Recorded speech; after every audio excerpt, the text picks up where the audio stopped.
अस्सलाम वालेकुम गाइस, मेरा नाम है अली और मैं अपने channel daily horror stories by Ali से आपके सामने मौजूद हूँ। उम्मीद करता हूँ आप सब खैरियत से हैं, खुश हैं और कामयाब हैं। तो प्लीज़ जिन लोगों ने अब तक मेरे चैनल को सब्सक्राइब नहीं किया वो इसको सब्सक्राइब कर लें, लाइक करें और अगर हो सके तो शेयर करें। व्हाट्सएप नंबर और ईमेल एड्रेस आपको शेयर कर रहा हूँ। अगर आप अपनी स्टोरीज़ को शेयर करना चाहते हैं तो यू आर वेलकम। अगर आप चाहते हैं कि मैं वॉइस की सूरत में शेयर करूं और आपकी वॉइस हो तो आप ऐसी जगह पे रिकॉर्ड करें जहां डिस्टॉर्शन ना हो, शोर ना हो, तो मैं उसको डायरेक्ट प्ले कर दूंगा इंशाल्लाह। और आप सब लोगों का शुक्रिया जो मेरे साथ अभी तक इंटैक्ट हैं। इसी तरह आपको इंटैक्ट रहना है और दुआ करनी है कि अल्लाह मुझे सेहत दे और कामयाबी दे। शायद आज की जो पहली स्टोरी है ये असद अली शाह ने भेजी है और पहले भी ये स्टोरीज़ भेज चुके हैं। तो ये बताते हैं कि ये काफ़ी पुरानी बात है, तकरीबन 10 या 12 साल पुरानी बात है। ये लोग पुराना गोलीमार में रहा करते थे। अब जो पुराना गोलीमार का इनका घर था वो ग्राउंड +3 था। अच्छा, इनके पेपर्स होने वाले थे, रात का टाइम था, पेपर्स की तैयारी कर रहे थे कि एकदम से इनको याद आया कि जो इनकी एक बुक है, यानी जिसका पेपर है, वो 3rd फ्लोर पे रखी हुई है। तो इन्होंने सोचा कि मैं जाके वो ले लेता हूँ। इसी दौरानिए में इनकी फैमिली में किसी ने इनको आवाज़ दी या कोई काम बता दिया। अब ये सोचने लगे कि चलो पहले ये काम कर देता हूँ, उसके बाद बुक लेके आ जाऊँगा। जो नॉर्मली होता है, आप फिर प्रायोरिटी दे देते हैं घर वालों के काम को। इन्होंने ऐसे ही किया कि घर वालों का कोई काम था वो किया। उसके बाद जब इन्होंने आके देखा तो वहाँ टेबल पे जहाँ ये पहले बैठे हुए स्टडी कर रहे थे, वहीं पे वो बुक रखी हुई है जो इनको चाहिए थी। हालांकि ना ये खुद ऊपर लेने गए थे, ना इन्होंने किसी को बोला था कि ऊपर से लेके आ जाओ, लेकिन ये खुद ब खुद बुक जो ये चाहते थे वहाँ पे रखी हुई थी टेबल पे। अब ये देख के बड़ा हैरान हुए और इन्होंने कहा कि भाई ये कैसे हो सकता है, ये तो मैंने सोचा और ऐसा हो गया। उन्होंने सोचा कि हो सकता है कि मैं लेके आ गया हूँ या पहले से यहीं पे रखी हो, मैंने ध्यान नहीं दिया हो। बात आई गई हो गई। उसके बाद ऐसा हुआ कि ये लोग अपने दोस्तों के साथ क्रिकेट खेल लेते छत पे, और जब आप छत पे क्रिकेट खेलते हैं तो बॉल बार बार नीचे जाती है। तो ये बताते हैं कि मैंने शॉट मारा और शॉट मारने के बाद जो मेरे दोस्त थे वो कहने लगे कि अब तुम ही नीचे जाओ और लेके आओ क्योंकि तुमने शॉट मारा है। अब ये इसी बहस में थे कि तुम चले जाओ मैं चला जाता हूँ, कि इसी दौरानिए में वो जो बॉल थी एकदम से छत पे आके दोबारा गिर गई। यानी वो जो बॉल जो नीचे ग्राउंड पे चली गई थी 3 फ्लोर को क्रॉस करने के बाद, वो थोड़ी देर बाद खुद ब खुद ऊपर आ गई। अब ये बड़ा स्ट्रेंज था और ये सारी बातें इन्होंने अपनी मदर से भी डिस्कस की, अपने घर वालों को भी बताई कि ये 2 वाक़यात इस तरह के हुए हैं। लेकिन घर वाले भी यही बोलते थे कि भाई ऐसा नहीं है, तुम्हारा वहम होगा और बॉल हो सकता है किसी ने फेंक दी हो तुम्हारी हेल्प करने के लिए। ये बताते हैं कि फिर दोबारा से बात आई गई हो गई और इसको सिर्फ जो है इत्तफाक करार दे दिया गया। ये बताते हैं कि मदर जो थी ना मेरी ख़ास तौर पे, वो इन बातों को नहीं मानती थी, वो कहती थी तुम्हारा वहम है। खैर बहरहाल जब उनके साथ वाक़यात होने शुरू हुए तो उन्होंने इसको एक्सेप्ट किया। जैसे कि एक दफ़ा ऐसा हुआ, रात के 1 या 1:30 बजे का टाइम था। अब इनकी जो मदर थी वो सो रही थी और ये उठे हुए थे। तो एकदम से ऐसा हुआ कि इनकी मदर उठी, दरवाज़ा खुला और वो नीचे उतरती हुई चली गई। अब ये बड़ा हैरान हुए कि 1:30 बजे का टाइम है, ना इन्होंने मुझसे बात की, ऐसे ही नीचे उतर गई हैं। ये उनके पीछे जाने लगे और देखते ही देखते इनकी मदर नीचे आई। उन्होंने मेन गेट खोला और रोड की तरफ चली गई। अब ये बताते हैं कि जब मैंने ये देखा तो मैं बड़ा हैरान हुआ और देखते ही देखते जो मेरी मदर थी मेन रोड के ऊपर जाके खड़ी हो गई। अब मैं उनके पीछे पीछे गया। मैं ये सोच रहा था कि इनको क्या हो गया है, ऐसी क्या बात हो गई है कि मेन रोड पे जाके खड़ी हो गई हैं और रात हो रही है इतनी। खैर बहरहाल मैं उनके पीछे पीछे गया और उनको हिलाया। मैंने कहा अम्मी आप यहाँ क्या कर रही हैं? तो ये बताते हैं कि एकदम से उन्होंने झटका लिया जैसे कि होश में आई हो, और जैसे ही वो होश में आई तो मुझे कहने लगी मैं यहाँ कैसे आ गई, मुझे यहाँ पे कौन लेके आया है। उनकी ये बात सुन के मैं बड़ा हैरान हुआ क्योंकि मुझे अच्छी तरह याद है कि खुद चलती हुई आई थी ये, लेकिन उनको ही नहीं पता था कि वो खुद ब खुद कैसे आ गई हैं। अब ये बताते हैं बहरहाल मैं उनको उस वक्त घर लेके आ गया और मैंने सोचा कि शायद ये नींद में चल रही हैं, ये जो स्लीप वॉकिंग होती है वो सिलसिला है। और ये बात आके मैंने अपने फादर से भी डिस्कस की कि रात के इतने बजे ये ऐसे निकल के बाहर चली गई थी। खैर बहरहाल ये बताते हैं कि इसी तरह 1 हफ़्ता और गुजरा था कि एक दफ़ा ऐसा हुआ कि जो मेरी मदर थी वो पानी गर्म कर रही थी किचन में। आपको पता है कि पहले ये सिलसिला था कि पानी गर्म करते थे, उसके बाद आप सर्दियों में इस्तेमाल किया करते थे। खैर वो पानी गर्म कर रही थी और गर्म करते करते उन्होंने सारा का सारा जो पानी था वो अपने ऊपर डाल लिया और एकदम से चीखने लगी। जब हम वहाँ जाके पहुँचे हमने देखा तो सारा का सारा पानी गर्म जो है उनके ऊपर डला हुआ है और वो उन्होंने खुद ही डाला है। अब जब इस तरह के वाक़यात और मामलात होने लगे तो हमें अंदाज़ा हो गया कि यकीनन कोई मेंटल डिस्टर्बेंस है या फिर इनके साथ कोई ना कोई मसला है, क्योंकि कोई भी शख्स अपने आप को कैसे नुकसान पहुंचा सकता है। अब ये बताते हैं, बहरहाल हमने काफ़ी जगह मालूमात की और एक पीर साहब का हमें पता चला। उन पीर साहब से हमने रब्ता किया। अब ये बताते हैं कि जब उन पीर साहब से हमारा रब्ता हुआ, उनको सारी की सारी मालूमात हमने दी, तो उन्होंने अपना हिसाब लगाया और अपना हिसाब लगाने के बाद उन्होंने कहा कि जो आपका घर है वहाँ पे बहुत शरीर किस्म के जिन्नात मौजूद हैं और ये आपको नुकसान पहुँचाना चाहते हैं। खैर, उन्होंने कुछ वज़ाइफ वगैरह बताए, कुछ तावीज़ात दिए और कुछ अमाल बताए कि आपको करने हैं और ये आप करते रहेंगे तो आहिस्ता आहिस्ता करके इंशाल्लाह हालात और वाक़यात सेट हो जाएंगे। अब ये बताते हैं कि जो उन्होंने कहा था वो हम लोगों ने करना शुरू कर दिया और जैसे जैसे हम करते चले गए तो हमें महसूस होने लगा कि हमारे जो हालात हैं वो और मज़ीद ख़राब होते चले आ रहे हैं और इस तरह के जो उल्टे सीधे वाक़यात हैं वो दिन ब दिन बढ़ते चले आ रहे हैं। बहरहाल एक चीज़ जो हमें बाद में भी पता चली वो ये थी कि वो जो पीर साहब थे उन्होंने जो वज़ाइफ वगैरह बताए थे या जो अमाल बताए थे या जो कुछ उन्होंने किया था, तो उस करने की वजह से या उन वज़ाइफ की वजह से या उन अमाल की वजह से एक जिन का बच्चा जो था वो मर गया था। वो पीर साहब ने जो मामलात बताए थे उनकी वजह से मरा था। अब ये बताते हैं कि जब ये वाक़या हुआ तो उसके बाद से तो मज़ीद हमारे घर के हालात ख़राब हो गए और हमें मज़ीद नुकसान पहुँचाने की कोशिश की आने लगी। ये बताते हैं कि उसके बाद ये होने लगा कि जैसे ही हम सोने के लिए लेटते तो बाकायदा कोई हमें हिला के उठा देता। उसके साथ साथ कभी ऐसा होता कि हम सोने के लिए लेटें तो कोई हमारे बाल खींचता, हमारे पाँव खींचता, हमारी चादर खींचता या मुख्तलिफ़ तरीक़ों से हमें तंग किया जाने लगा। ख़ास तौर पे जो हमारी नींद थी उसको बर्बाद किया जा रहा था। अब ये बताते हैं कि वहाँ पे जो जिन्नात मौजूद थे वो बुनियादी तौर पे हमें बेसुकून करना चाहते थे, क्योंकि उनका कहना ये था कि आपने जो कुछ किया है या आपसे जो कुछ करवाया गया है या आपके जो पीर साहब हैं उनकी वजह से हमारा एक बच्चा मर चुका है, लिहाजा हम आपको सुकून से नहीं रहने देंगे, आपको तंग करेंगे, परेशान करेंगे। अब ये बताते हैं कि ये जो वाक़यात और मामलात हो रहे थे उससे ज़ाहिर सी बातें बदसुकूनी तो हो चुकी थी। नींदें हमारी पूरी नहीं हो पाती थी, मुश्किल से 10 या 15 मिनट सोते थे, कोई उठा देता था। उसके बाद जो है हमारी मेंटल हेल्थ और फिज़िकल हेल्थ दोनों डिस्टर्ब होने लगी और हमारी जो आँखें थीं वो बाकायदा सूजी सूजी रहने लगी। यानी कोई भी हमें देखता तो हमारी जो शक्ल थी वो बेनूर हो चुकी थी और देखने में ऐसा लगता था कि बड़ी खौफनाक शक्ल है। उसके साथ साथ जो हमारी आंखें थीं वो सलसल लाल रहती थीं। अच्छा, इसके साथ साथ ऐसा होता कि कभी कभी हमारा जो जिस्म था उस पर हमें महसूस होता है कोई चीज़ चुभ रही है या कोई स्क्रैचेस मार रहा है। और ख़ास तौर पे जो रात का टाइम होता है, यानी रात के 1 बजे से सुबह 6 बजे तक का जो टाइम था, उस टाइम में अब हमें बाकायदा 2 बच्चे नज़र आने लगे थे। वो अक्सर सीढ़ियों से उतरते हुए आते, हमें आके उठा देते, हम पे पानी फेंक देते, हमें हिलाते, हमारे बाल खींचते, हमें कोई नोकीली चीज़ चुभाते। और ये सब कुछ जो हो रहा था उससे हम मेंटली भी डिस्टर्ब थे, फिज़िकली भी डिस्टर्ब थे, नींदें हमारी हराम हो चुकी थी। ये बताते हैं कि जो हमारी शक्ल थी वो हमारी सेहत का, हमारे हाल का सही तरह से आईना थी, यानी हमारी सेहत की अक्कासी किया करती थी।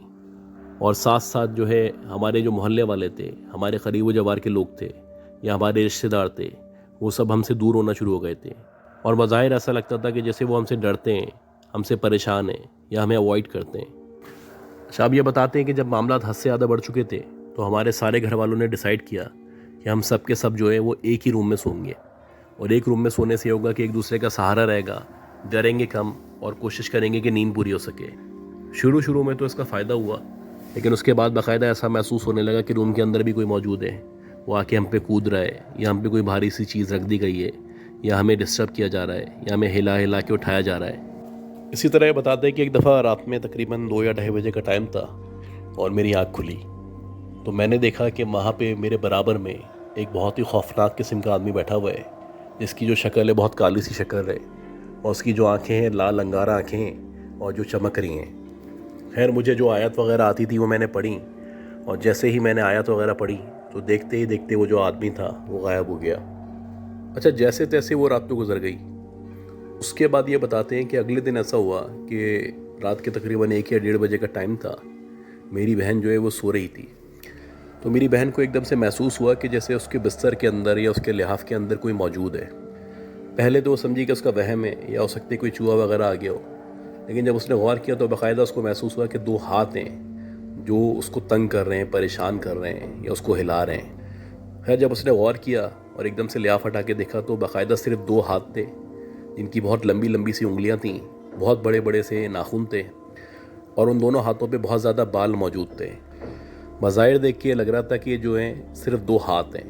और जब उसने एकदम से ये देखा तो चीख मारी, और जब उसने चीख मारी तो उसने जो लिहाफ था उसको उठा के दूर फेंक दिया। अब ये बताते हैं कि जैसे ही उसने लिहाफ को उठा के दूर फेंका तो ये देख के हैरान रह गई कि वो सिर्फ 2 हाथ थे, बाकी जिस्मानी वजूद मौजूद ना था। सिर्फ 2 हाथ थे जो उसको तंग कर रहे थे, और देखते ही देखते वो गायब हो गए। ये बताते हैं कि जैसे जैसे टाइम गुजर रहा था वैसे वैसे जो वाक़यात थे उनमें इजाफा होता चला जा रहा था। अब ये जो बातें थीं वो पूरे मोहल्ले को पता चल चुकी थी, और पूरा मोहल्ला जानता था कि हमारे घर में किस तरह के वाक़यात पेश आते हैं। खैर ये बताते हैं कि इसी तरह एक गली के कोने वाला घर था, और वहाँ पे एक कारी साहब रहा करते थे। तो वो कारी साहब हमारे पास खुद ही आए और हमसे मुलाकात की, बहुत सारे सवालात किए, और उसके बाद उन्होंने कहा कि आप परेशान ना हो, मैं कुछ ना कुछ करता हूँ। उसके बाद उन्होंने कुछ वज़ाइफ वगैरह बताए और कुछ कब्रिस्तानों का कहा कि यहाँ यहाँ इस कब्रिस्तान में जाना है और इतने टाइम तक ये चीज़ें पढ़नी है। उसके बाद उन्होंने कहा कि जो कुछ मैं कह रहा हूँ वैसे ही करना है, अगर ज़रा सी भी आप गलती करेंगे तो जो हम चाहते हैं वो नहीं हो सकेगा। लिहाजा जैसे वो कहते थे हम वैसे करते चले गए।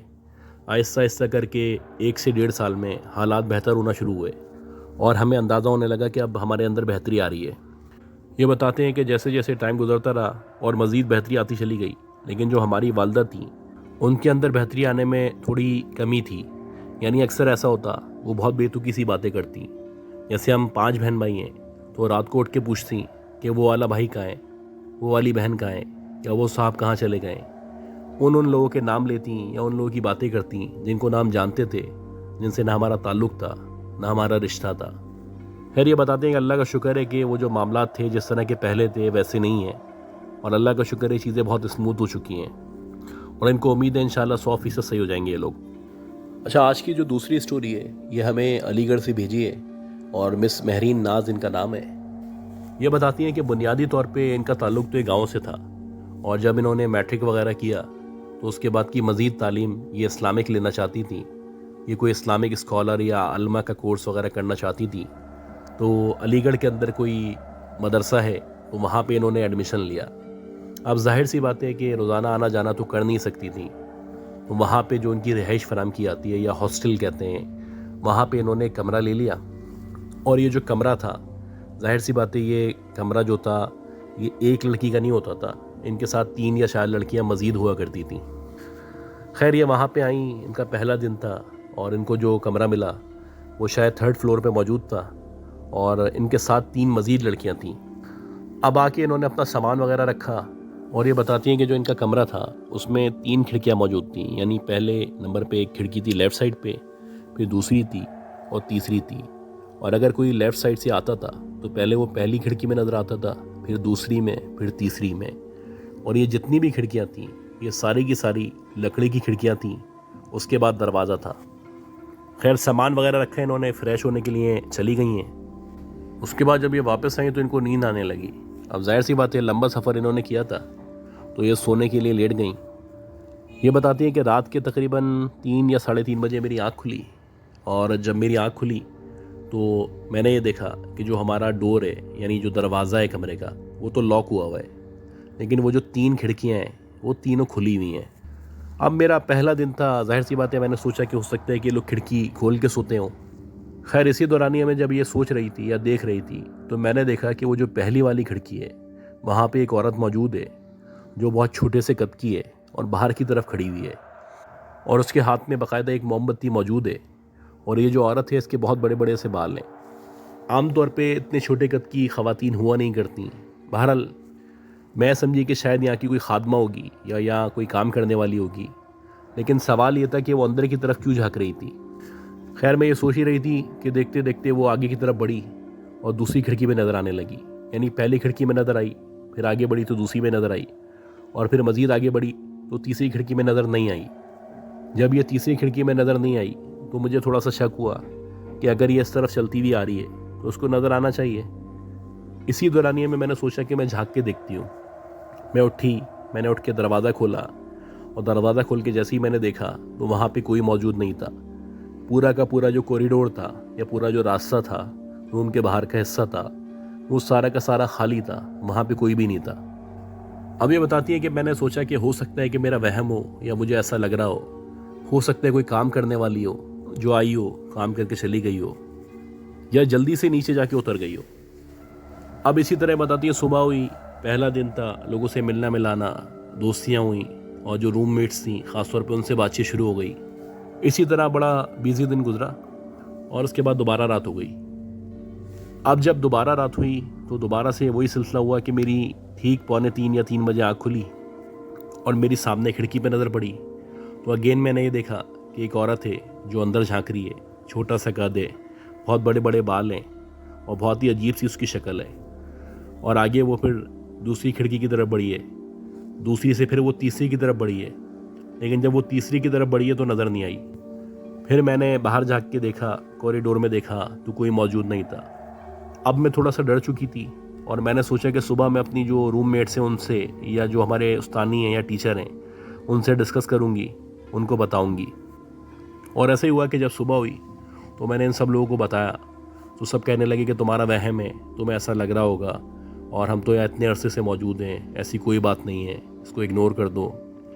जो नॉर्मली बातें हुआ करती हैं वो सारी बातें उन्होंने की मेरे साथ, और जाहिर सी बातें फिर मैं ज़्यादा इसरार नहीं कर सकी, मैंने उनकी बात मान ली। अच्छा, इसी तरह बताती कि टाइम गुजरता रहा और फिर मेरी आदत थी कि जैसे ही मगरिब हो जाती तो मगरिब के टाइम के बाद मैं छत पे चले आती और घर पे फ़ोन करती या अपने दोस्तों को फ़ोन करती और टहल के बात करती रहती। अच्छा, मेरी एक साथ साथ ये भी आदत थी कि मैं बाल खोल के रखती थी और दुपट्टा नहीं लेती थी। तो एक दफ़ा ऐसा हुआ कि मैं छत पे गई और मैं बात कर रही थी फ़ोन पे, तो एकदम से मुझे ऐसा महसूस होने लगा जैसे मेरा दम घुट रहा है या मेरा कोई गला दबा रहा है या मेरी सांस रुक रही है।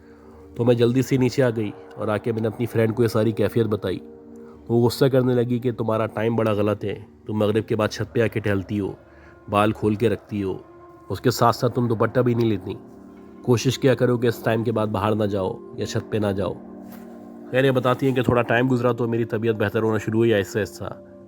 अब ये बताती हैं कि 3-4 दिन मज़ीद गुजरे तो उसके बाद ऐसा हुआ कि जो मेरी रूममेट थी वो वहाँ की कोई मशहूर मिठाई है वो लेके आई और उसने मुझे ला के दी। अब जाहिर सी बात है, मेरी आदत नहीं थी मीठा खाने की, तो मैंने लेके उससे अपना जो कैबिनेट था उधर रख दी और मैंने सोचा कि रात में थोड़ा बहुत खा लूँगी।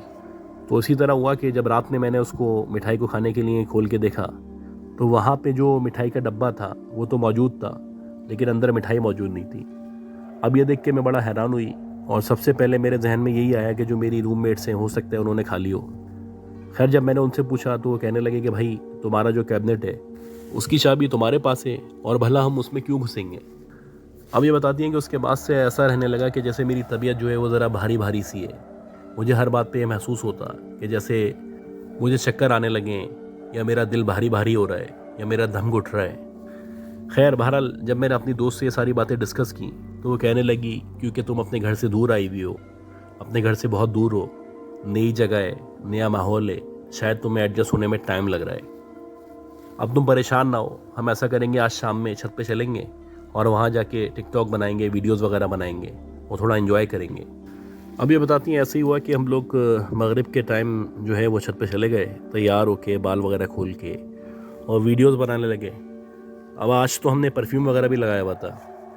तो जैसे ही थोड़ा टाइम गुजरा तो दोबारा से ऐसा लगने लगा कि जैसा कोई मेरा गला दबा रहा है, मेरा दम घुट रहा है और मुझे ऐसा लगने लगा जैसे वॉमिट हो जाएगी। खैर, बहरहाल जब मेरी तबीयत बहुत ज़्यादा ख़राब हो गई तो मैं नीचे की तरफ आ गई, मेरी दोस्त मेरे साथ थी और मैं जो कॉरिडोर था वहीं बैठ गई।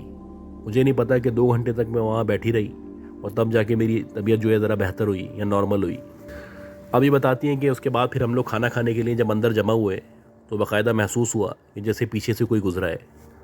उसके कुछ देर बाद ऐसा महसूस हुआ जैसे कि जो हमारे कैबिनेट हैं कोई खोल रहा है, बंद कर रहा है उनको, या उसका जो लॉक है वो कभी लॉक होता है, कभी अनलॉक होता है।